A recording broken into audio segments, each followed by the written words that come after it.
Nana shi aminin a amewa ka toto ne zan faɗa maku kako dole ne ku jira ku kan ne abin da ake so ne abin da kuma dan so ku fahimce ni a duka kada gayi na sani kun gade ku zo yau gani dole ne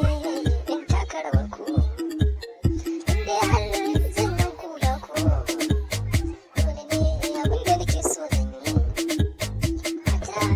da maza yara kun gade yau ne kuma gani shi ne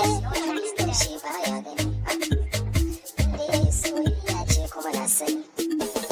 dole ne wani ka akan soyayya wanda ke ta tunanin mai masu sarai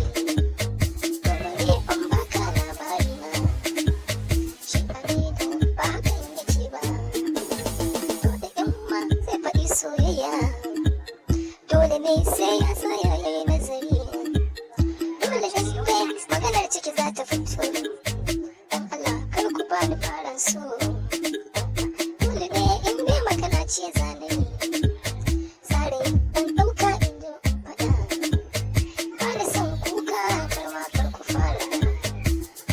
ina zo dariya za ku yi shi aminu yana so ya gan ku a cikin farin ciki kullum da ku safiya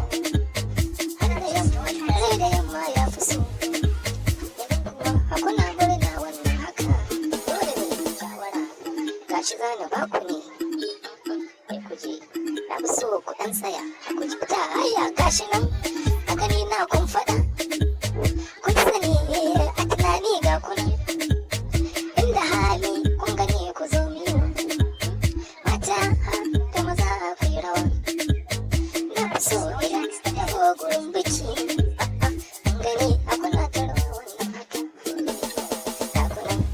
mata ga kunan da samari ga kunan mata ga kunan da samari da su samari suna so su ga mata soyayya ce da suke so za a ba su